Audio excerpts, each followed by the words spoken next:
하나님께서 우리에게 말씀으로 오십니다. 베드로전서 3장 13절에서 22절 말씀입니다.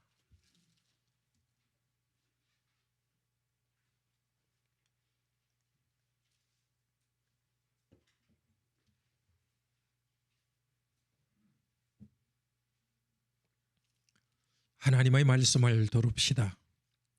또 너희가 열심으로 선을 행하면 누가 너희를 해하리요? 그러나 의를 위하여 고난을 받으면 복 있는 자니 그들이 두려워하는 것을 두려워하지 말며 근심하지 말고 너희 마음에 그리스도를 주로 삼아 거룩하게 하고 너희 마음속에 소망에 관한 이유를 묻는 자에게는 대답할 것을 항상 준비하되 온유와 두려움으로 하고 선한 양심을 가지라. 이는 그리스도 예수 안에 있는 너희의 선행을 욕하는 자들로 그 비방하는 일에 부끄러움을 당하게 하려 함이라. 선을 행함으로 고난을 받는 것이 하나님의 뜻일진데 악을 행함으로 고난받는 것보다 나으니라. 그리스도께서도 단번에 죄를 위하여 죽어서 의인으로서 불의한 자를 대신하셨으니 이는 우리를 하나님 앞으로 인도하려 하심이라. 육체로는 죽임을 당하시고 영으로는 살리심을 받으셨으니 그가 또한 영으로 가서 옥에 있는 영들에게 선포하시니라. 그들은 전에 노아의 날 방주를 준비할 동안 하나님이 오래 참고 기다릴 때에 복종하지 아니하던 자들이라. 방주에서 물로 말미암아 구원을 얻은 자가 몇 명뿐이니 겨우 8명이라. 물은 예수 그리스도께서 부활하심으로 말미암아 이제 너희를 구원하는 편이 곧 세례라. 이는 육체의 더러운 것을 제하여 버림이 아니요 하나님을 향한 선한 양심의 간군이라. 그는 하늘에 오르사 하나님 우편에 계시니 천사들과 권세들과 능력들이 그에게 복종하느니라. 아멘. 하나님께서 말씀을 주시도록 기도합시다. 자비로우신 하나님, 전에 이 말씀을 기록하신 성령님, 이제도 이 말씀의 뜻을 깨우쳐 주소서. 말씀의 내용 되신 삼위일체 하나님, 저희들에게 다가와 주시기를 원합니다.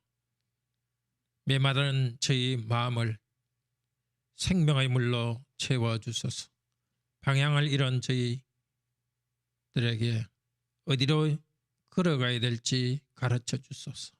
낙담한 우리들에게 이 말씀으로 새로운 힘을 공급하여 주소서. 주 예수 그리스도 이름으로 기도드립니다. 아멘. 네, 어린이 말씀 들읍시다.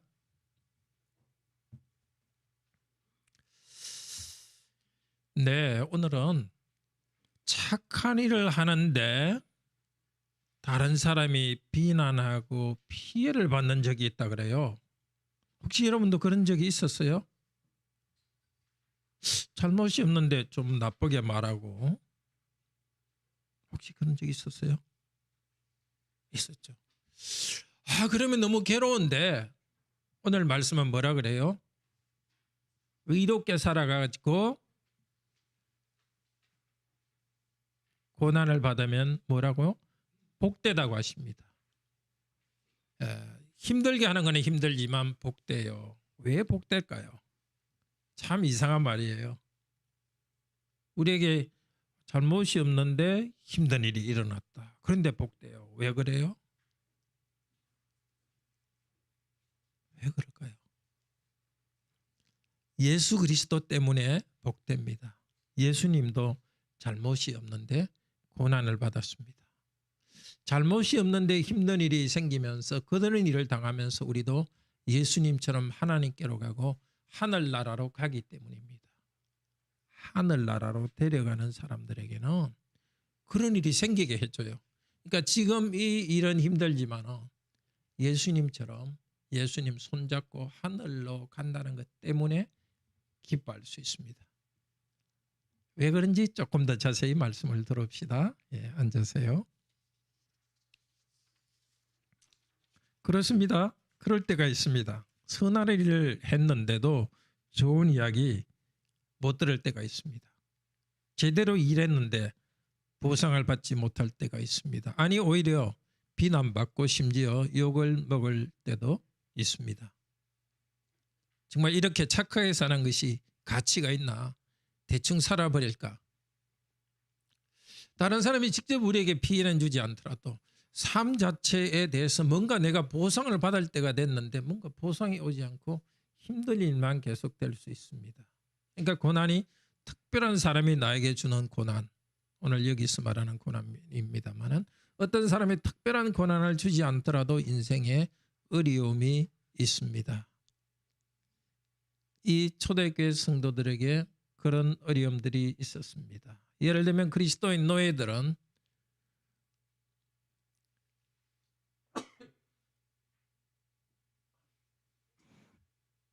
고난은 아니지만 조금 힘들었습니다. 예, 그리스도인 노예들은 주인이 보지 않는데도 열심히 일했지만은 맞기도 하고 그렇게 했습니다. 기독교인이라는 이유 때문에. 그런 어려움을 당하는 우리에게 오늘 이 말씀으로 위로하십니다.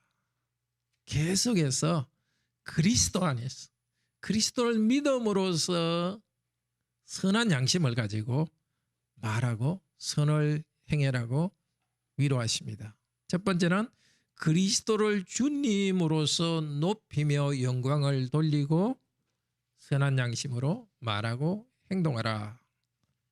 16절까지 말씀합니다. 둘째로 예수 그리스도께서 고난을 받고 부활 승리하시면서 우리를 하나님께로 인도하고 있습니다. 그리스도 안에서 하나님께로 인도받기 때문에 고난 가운데서도 기뻐합시다. 그래서 우리는 구체적으로 담대하게 선한 양심으로 복음을 말하고 살아가도록 합시다. 지금도 살아계신 성령님께서 정말 저와 여러분 모두에게 고난 가운데서 새로운 위로와 우리의 마음을 새롭게 해 주시옵소서. 첫째로 우리는 그리스도를 주님으로서 영광을 돌리면서 주님으로 높이면서 이 어려운 가운데서도 선한 양심으로 복음을 말하고 살아갑니다. 13절에 이렇게 말합니다. 여러분이 선을 열심으로 행하면 누가 여러분을 비난하고 해를 끼치겠습니까?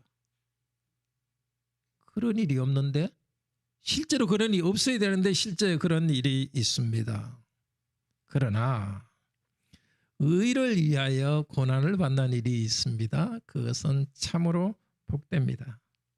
우리 성도님들이 그런 것들을 경험했을 겁니다. 우리 청년들 중에도 몇 명이 회사에서 잘못된 일이 일어나는 걸 보고 다른 사람은 그냥 아무렇지도 않은 것처럼 넘어갔는데 회사에서 그것을 이야기하고 그것 때문에 힘든 과정을 겪었습니다. 여러 명이 그런 것을 겪었습니다. 왜 그런 걸 들추어내느냐 하면서 고난을 받았습니다. 그런데 이런 고난을 받으면 복 있는 자들입니다. 예수님께서도 마태복음 5장에서 말씀하셨습니다. 복되다 의를 위해서 고난받는 자들, 복되다 나를 위해서 고난받는 자들.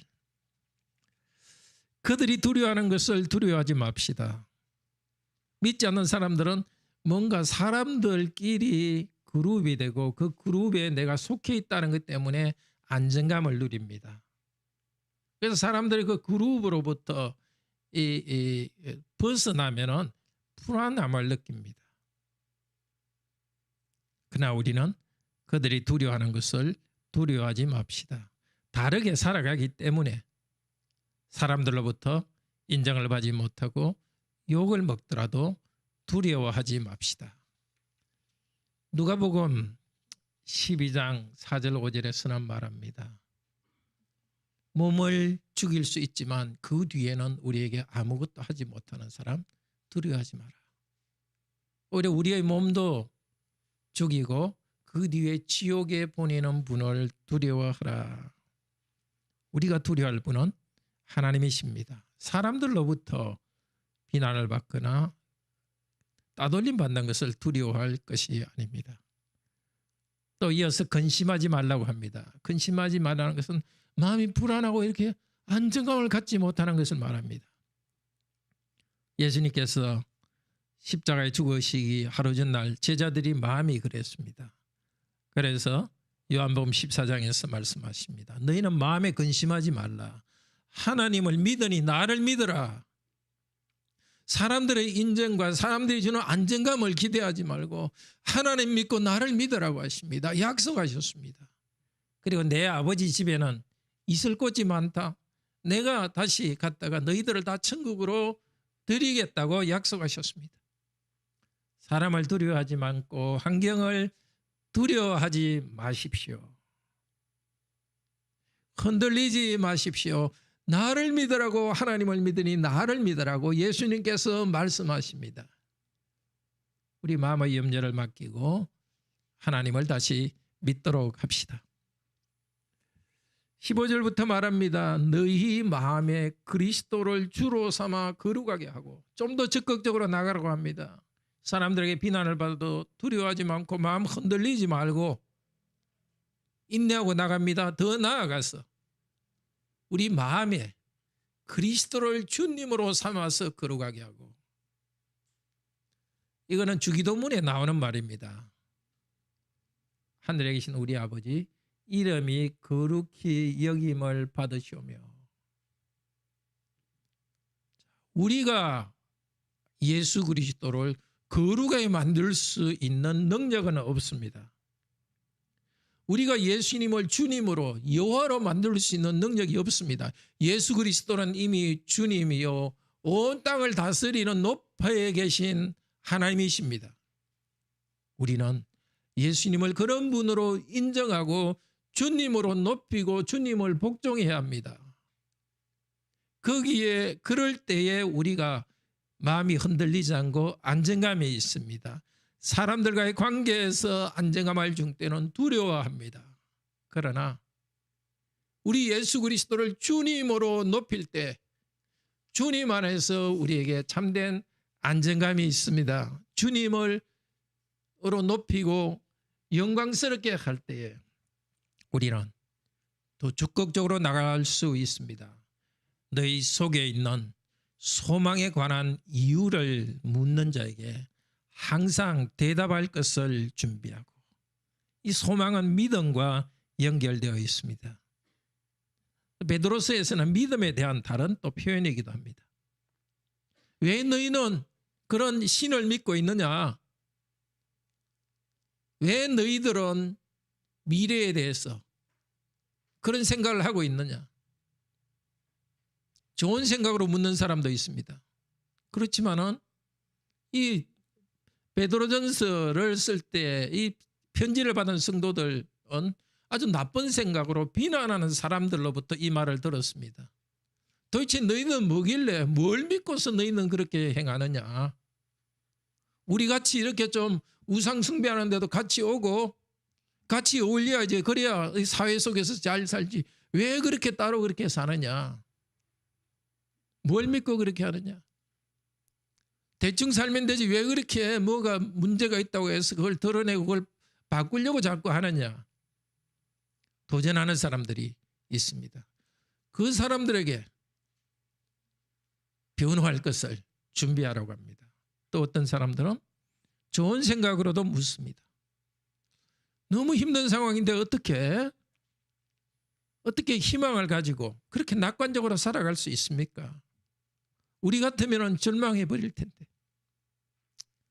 우리는 돈을 믿고 사는데 별로 그런 것도 많지 않은 것 같은데 어떻게 그렇게 안정되게 살아갑니까? 그렇게 묻는 자들에게, 여기 묻는 자들, 여기에는 모든 자들이라는 말이 원래 들어 있습니다.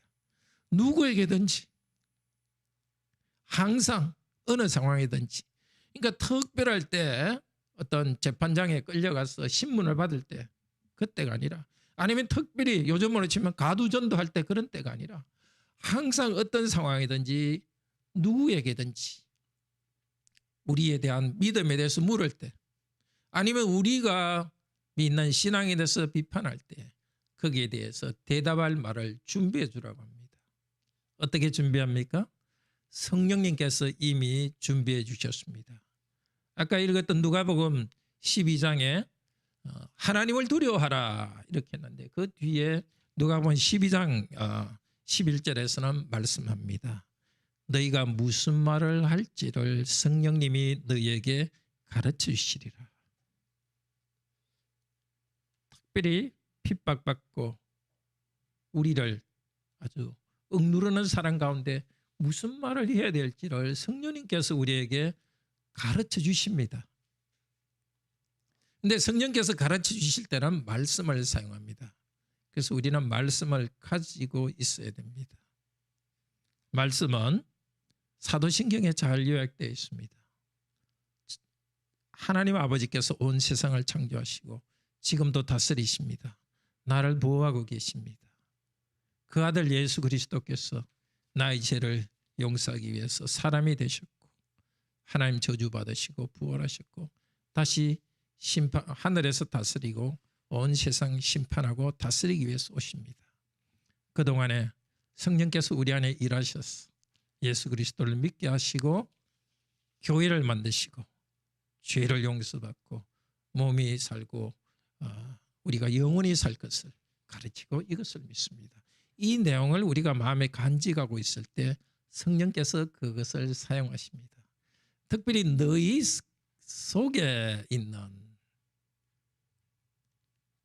단순히 그냥 말로만 하는 게 아니라 내 마음으로 굳게 믿는 것이어야 합니다. 또 다른 의미에서는 우리가 믿는 바를 성경의 내용, 사도신경 내용도 이야기하면서 내가 체험한 하나님에 대해서 말해줍니다. 다 우리 체험했지 않습니까? 그런 위기 가운데 정말 어려웠던 위기 가운데서 하나님의 은혜 아니고는 벗어날 수 없었던 그 체험들을 가지고 소망에 관한 이유를 말해 줍시다.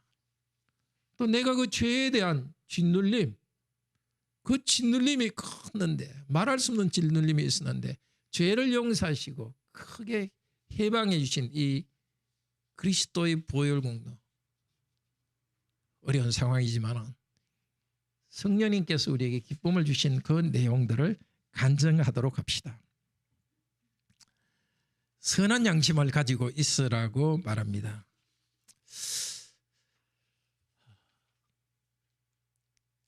그 전에 지금 말씀하신 것이 사람들에게 너희 믿는 바를 말해줄 때 온유와 두려움으로 말해주라. 담대하게 말하지만은 온유하게 말해줍니다. 근데 두렵기 때문에 온유하게 말해줍니다. 여기 두려움은 성경에서 그냥 두려움 이 말로 나올 때는 하나님을 향한 두려움입니다.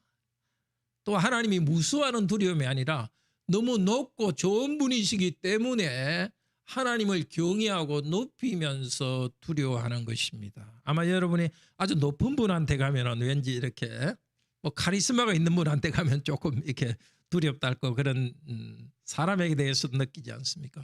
너무 높으신 하나님에 대한 사랑과 두려움, 그것이 있기 때문에 사람들에 대해서는 불쌍한 마음을 가지고 온유하게 할 수 있습니다. 하나님께서 내가 말하는 바를 인정하시기 때문에 사람들이 나를 인정하지 않더라도 자신이 있습니다. 내가 자신이 없으면 사람이 인정하지 않으면 막 화를 낼 텐데 내가 말하는 바가 진리이고 하나님께서 옳다고 판단하시기 때문에 온유하고 부드럽게 말할 수 있습니다. 이건 복음 진리뿐만이 아니라 우리가 보통 대화에서도 정말 내가 믿는 바가 확신이 있고 자신이 있을 때는 좀 차분하게 다른 사람들에게 온유하게 말할 수 있죠. 절대적인 복음 진리를 말할 때 온유하게 말하도록 합시다. 그리고 선한 양심을 가지고 있으라고 합니다. 선한 양심이라는 것은 우리의 양심, 도덕적 판단이 항상 옳은 것을 판단하고 옳은 것으로 향하기로 헌신되어 있는 것을 말합니다. 그 선한 양심 때문에 그 결과로서 선한 행동이 나옵니다. 복음을 말하는 사람은 항상 선한 양심이 있어야 됩니다. 캘빈 목사님께서 이렇게 말했는데 참 공감이 됩니다. 복음에 대해서 많이 말을 하면서도 불경건하게 사는 사람이 있다. 그런 사람은 자신을 놀림감으로 삼는다. 뿐만이 아니라 진리를 비방받게 한다. 그렇지 않습니까? 하나님은 세상을 사랑하십니다. 이렇게 해놓고 자기는 사람을 사랑하지 않으면 좀 웃긴다 이렇게 생각할 테고, 기독교가 진리인가 의심하게 합니다. 선한 양심, 선을 향한 헌신이 있고 선한 행동이 일어납니다.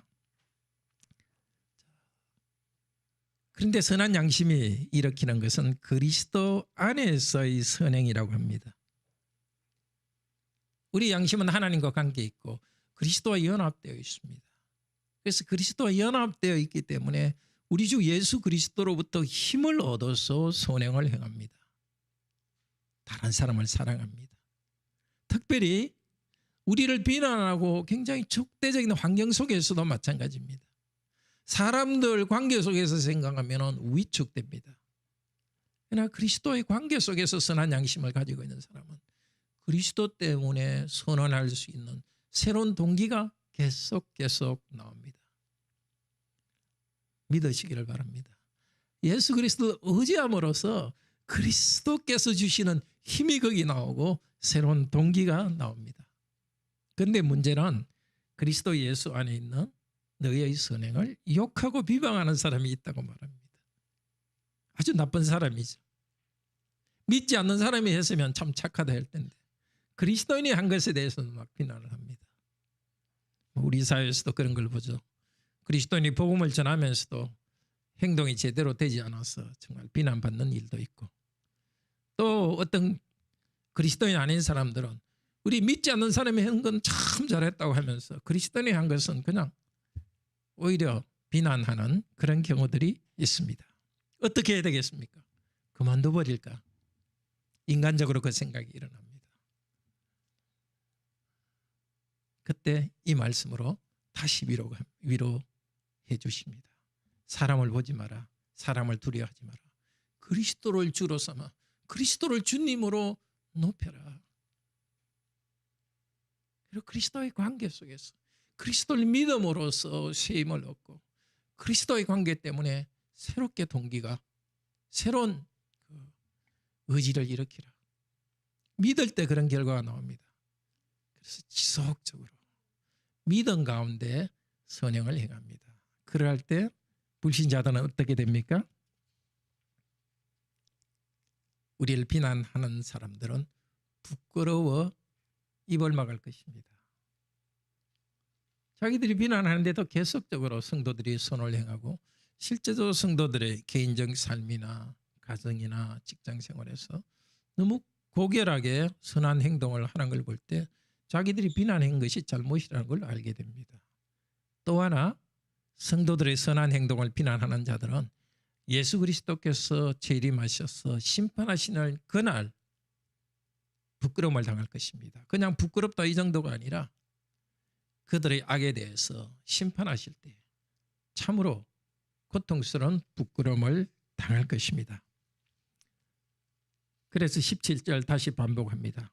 선을 행함으로 고난받는 것이 하나님의 뜻일진데 악을 행함으로 고난받는 것보다 낫다.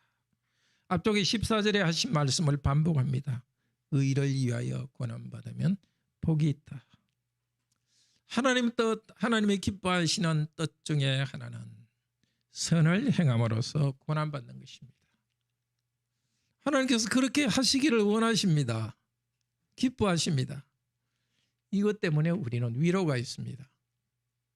우리는 선하게 살아가고 최선을 다하면 항상 좋은 보상이 있을 걸로 생각하지만 그렇지 않을 때가 있다는 것입니다. 그렇지 않은 일을 하나님께서 하십니다.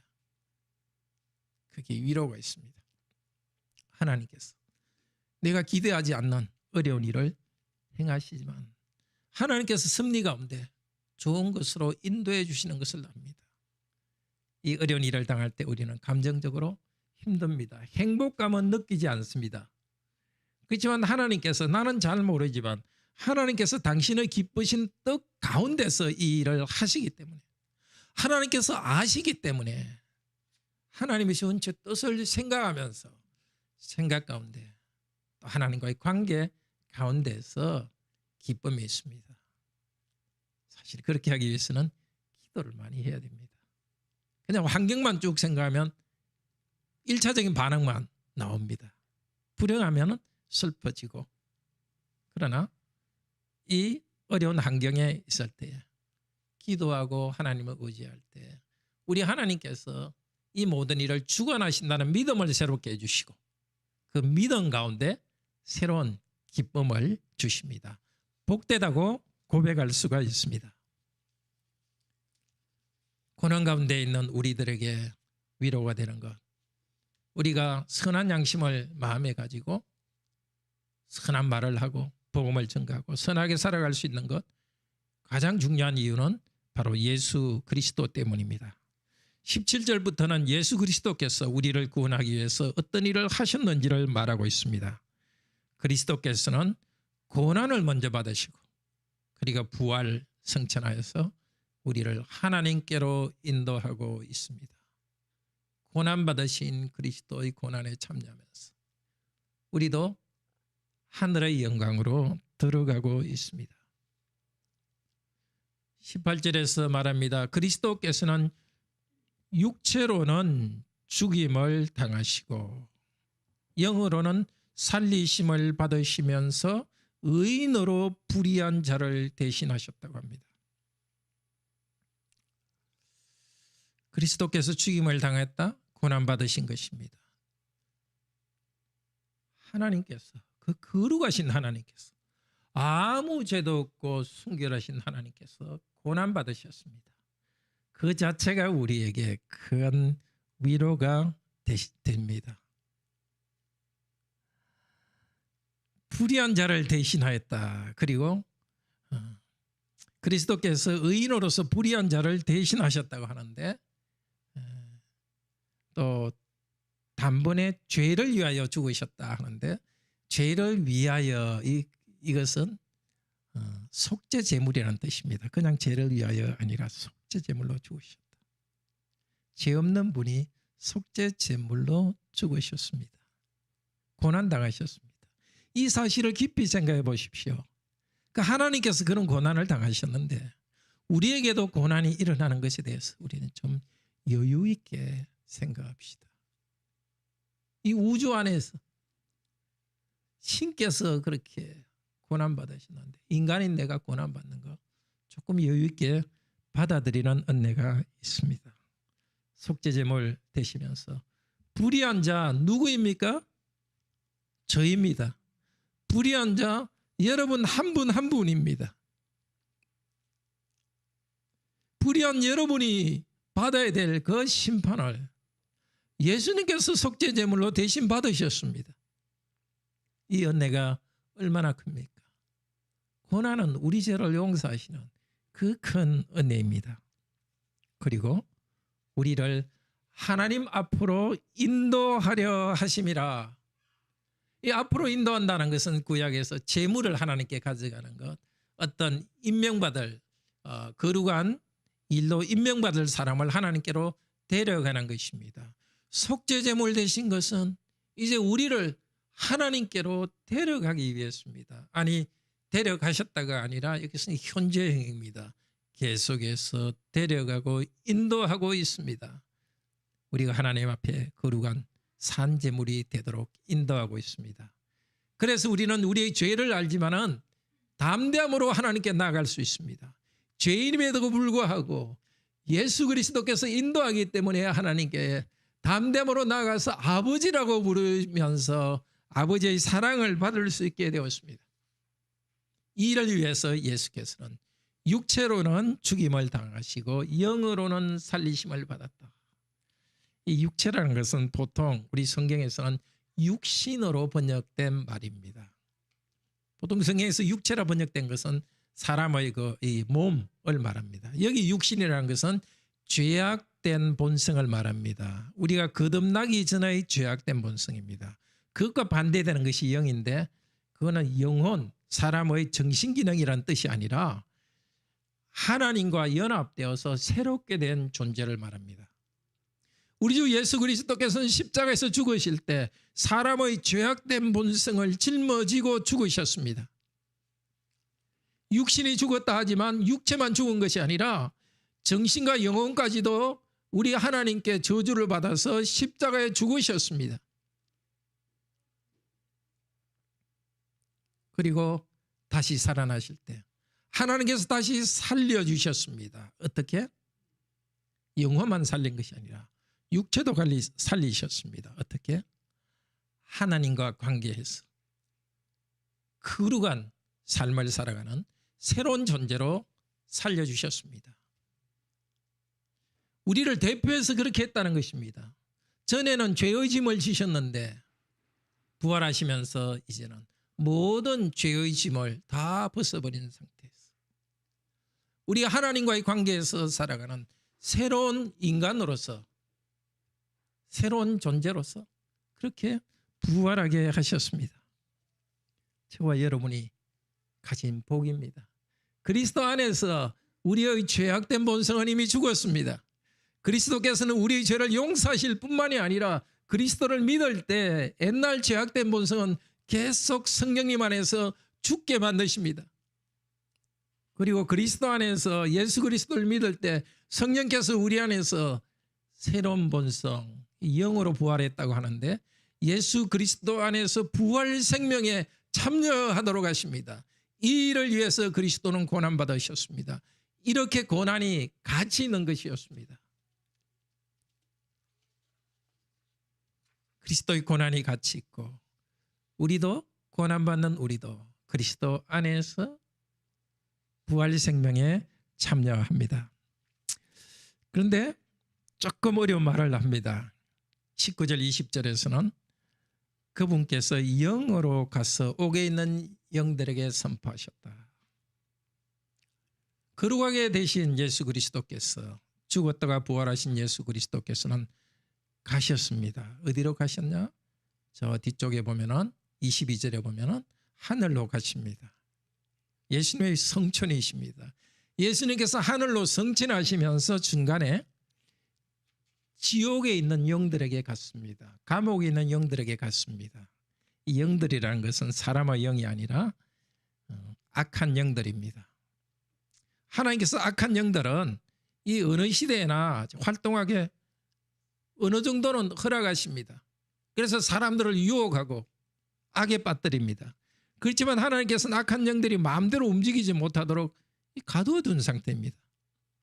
예수께서는 부활하신 다음에 하늘로 가시면서 그 악한 영들에게 예수 그리스도의 승리를 선포했습니다.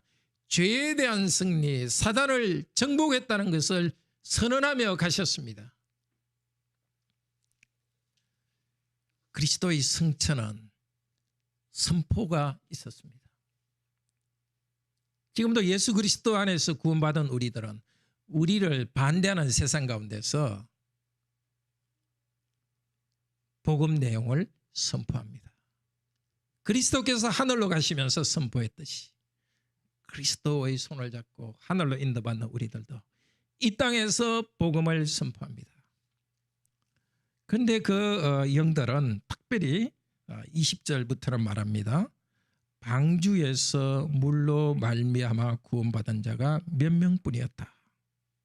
그리고 그들은 노아의 방주 준비할 동안에 하나님이 오래 참고 기다릴 동안에 복종하지 않는 자들이라.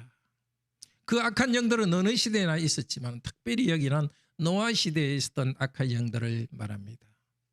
그 악한 영들은 하나님께 복종하지 않았습니다. 그리고 그 시대의 사람들도 악한 영의 지배를 받아서 하나님께 복종하지 않았습니다. 하나님께서는 회개하기를 기다리지만 복종하지 않았고 그들은 물에 의해서 멸망했습니다. 그러나 하나님께서는 물을 통하여서 몇 명만 아주 작은 수만 구원했습니다. 지금도 마찬가지입니다. 세상 전체는 악한 영의 지배를 받아서 쭉 흘러갑니다. 그 가운데 우리를 구원했지만 교회는 항상 어느 시대나 소수입니다. 우리들이 경험하는 것 아닙니까? 우리가 믿음으로 나아가지만 또 믿지 않는 자와도 사람들과 우정을 맺고 참 좋은 관계가 있지만 정말 깊은 세계관, 깊은 하나됨은 경험할 수가 없습니다. 구원받은 자들 외로움도 당하고 힘듭니다. 그때도 그렇고 지금도 그렇습니다. 노아의 물은 하나의 표시가 됩니다. 지금 우리가 세례를 받는 세례의 물을 표시합니다. 물 자체가 효과가 있는 것은 아닙니다. 그러나 하나님께서는 세례의 물을 통해 세례받으라고 하시면서 그것을 통해서 영적인 사실을 분명히 보여줍니다. 그 영적인 사실은 예수 그리스도께서 부활하심으로 말미암아 하나님을 향한 선한 양심의 간구니라. 조금 어렵지만 단순하게 말하면 선한 양심이 간구한다. 간구한다는 것은 하나님의 말씀에 응답하는 것입니다. 하나님께서 먼저 우리를 사랑하셔서 하나님의 백성을 삼으셨습니다. 믿느냐? 세례 때 묻을 때 네 믿습니다 하고 응답합니다. 그리고 헌신합니다.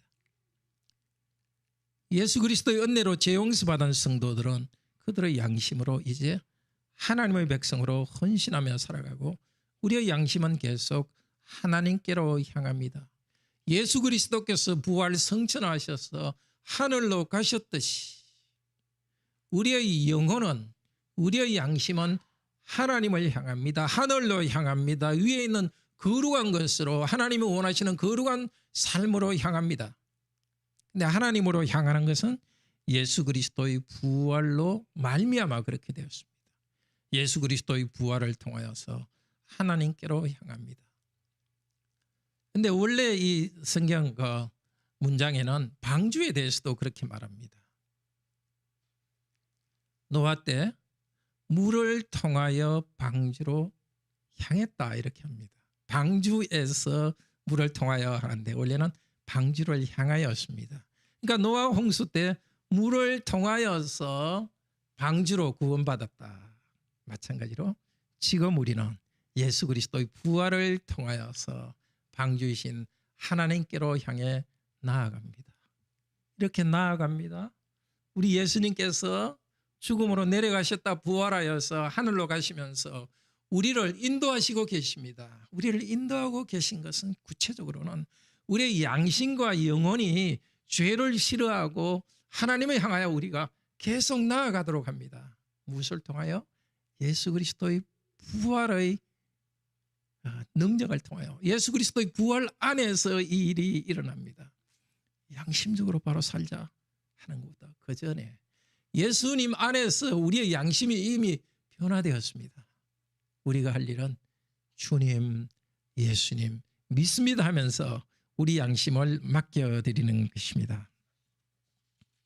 그 때문에 우리는 사람들이 우리를 비난해도 그것보다는 우리의 양심으로 하나님을 향하여서 나아갑니다. 우리 길을 걸어갑니다. 사람들의 인정이 중요한 것이 아니라 세례 안에서 새롭게 된 우리의 길을 걸어갑니다. 하늘로 가신 예수 그리스도께서는 하나님 보좌 우편에 앉아서 다스리십니다. 그런데 다스리시기 전에 먼저 일어난 일이 바로 천사들과 권세들을 능력들을 그분에게 복종시키십니다. 천사는 선한 선사고 권세와 능력은 성경에서 악한 영들을 말합니다. 그건 잘 기억하십시오. 권세들, 능력들 같이 나올 때 악한 영들을 말합니다. 전에 예수님께서는 성천하시면서 악한 영들에게 승리를 선포하셨고 이제 악한 영들은 예수 그리스도께 복종하고 있습니다. 그렇지만 예수 그리스도께서 이것들을 완전히 복종시킬 날은 다시 재림할 때입니다. 그 전까지는 하나님은 왜 그러시는지 악한 영들이 어느 정도는 활동하게 허용하십니다. 그래서 베드로 전서 5장 6절에서도 사탄이 우는 사자같이 너희를 삼키려고 다닌다고 합니다. 우는 사자같이 삼키려고 하고 있지만은 그러나 예수 그리스도의 권세에 복종하고 있습니다. 그래서 우리는 세상이 우리를 비난해도 너무 두려워하지 않습니다. 고난이 오더라도 너무 두려워하지 않습니다. 예수 그리스도의 권세 아래 악한 것들이 복종하고 있기 때문입니다.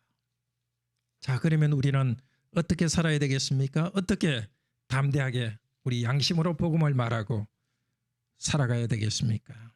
첫째로 우리가 선한 양심으로 선한 행위를 하고 살아갈 때도 사람들이 우리를 비난하고 욕할 수 있다는 사실 기억합시다. 선하게 살아도 다른 사람에게 따돌림 받을 수 있습니다. 사람들에게 뭔가 인정받기 위해서 우리가 우리가 당해야 될 고난, 고통 있다는 거 기억하고 좀 편하게 받아들입시다. 마치 이런 고난이 없는 것처럼 생각하지 맙시다. 사실은 성도들이 당해야 될 고통 중에 하나가 외로움입니다. 전에 믿지 않을 때는 아무하고나 어울릴 수 있었습니다. 그러나 믿은 다음에는 그렇게 아무나 하고 어울리면서 우리 영혼을 더럽힐 수 없다는 것을 압니다. 그 친구가 좀 적어집니다. 또 전에는 아무거나 했으니까 칭찬을 많이 받았지만 이제는 좀 칭찬도 적게 받습니다. 그 외로움, 하나님께서 우리에게 주신 거룩한 외로움이니까 하나님과의 관계에서 그것을 채우도록 합시다. 두 번째로 그리스도 안에서 새롭게 된 양심으로서 그리스도께서 주시는 능력으로 계속 선한 행위를 하도록 합시다. 사람들이 비난할 때 아니면 우리가 생각하는 대로 일이 이루어지지 않을 때 자연적으로는 우울하고 실망한 마음이 일어납니다. 그러나 거기에 시간을 낭비하지 말고 사랑하고 우리가 해야 될 일에 집중합시다. 때로는 너무 많은 생각을 하지 않고 단순하게 하나님을 의지하면서 복종하는 것이 제일 좋을 때가 많습니다. 복잡한 상황 생각하면 머리만 어지러워집니다. 그냥 주께서 주시는 대로 주님을 높이면서 선한해야 될 일상에서 내가 해야 될 직분을 계속합시다. 셋째로 위축되지 말고 예수 그리스도가 누구인지 말하도록 합시다. 비난할 때도 그리스도가 누구인지 말하도록 합시다. 우리에게 참 도움을 청하는 사람에게 그리스도를 용기 있게 말합시다. 항상 모든 사람에게 말하라고 했으니 특별히 전도 프로그램 전도할 때만이 아니라 항상 365일 전도하는 자세로서 사람을 만납시다. 넷째로 그리스도께서 승리하고 계시다는 확신 가운데 살아갑시다. 우리가 고난을 받고 넘어지더라도 이미 우리의 머리 되신 그분께서는 승리하고 있습니다. 그 승리 안에서 우리는 고난을 받고 있고 이미 승리한 그분과 연결하여서 죄와 싸우고 있습니다. 우리 마음이 다른 사람의 악에 대해서 다른 사람이 우리에게 피해를 준 것에 대해서 마음이 그쪽으로 향하지 맙시다. 다른 사람이 어떻게 평가할까? 그 생각으로 우리 마음이 향하지 않도록 승리하신 왕이신 그리스도를 영광스럽게 하고 높이도록 합시다. 기뻐하십시오. 그날이 다가오고 있습니다. 몸을 가지고 하늘에 계신 그리스도는 우리가 볼 수 없습니다. 그러나 천사들의 나팔 소리 가운데 우리가 볼 수 있는 대로 오실 것입니다. 그날에는 우리의 몸이 완전히 변할 것입니다. 육체적, 정서적 모든 질병이 없는 정말 행복한 상태로 우리 몸은 변할 것입니다. 죄에 대한 유혹도 없이 죄를 지을 수 없는 상태로 완전히 변할 것입니다. 그때 하늘에 있는 하나님의 보좌와 예수 그리스도의 보좌는 이 땅 위에 눈에 보이게 있을 것입니다. 그 앞에 우리는 경배할 것입니다. 그리스도와 함께 왕자에 앉아서 다스릴 것입니다. 만물을 온 우주를 우리는 다스리고 정복할 것입니다. 거기에는 악한 자들은 아무도 없고 악한 자들과 사탄과 죄악은 저 한 군데로 몰아서 지옥으로 몰려가 있고 우리가 사는 그곳에서는 모두가 서로 사랑하면서 하나님을 경배할 것입니다. 그날을 생각하면서 소망하면서 그리스도 안에서 선한 양심으로 그리스도를 믿음으로써 말하고 살아갑시다. 우리 각자의 상황은 다릅니다. 나의 상황에서 나는 어떻게 나는 어떻게 그리스도를 높이고 말하고 살아갈 것인가? 구체적으로 생각하면서 행동하시기를 바랍니다. 나에게 주신 은사 각자 다릅니다. 나에게 주신 은사로 어떻게 할 수 있을 것인가? 찾아가기를 바랍니다. 우리 다 같이 하나님을 찬양합시다.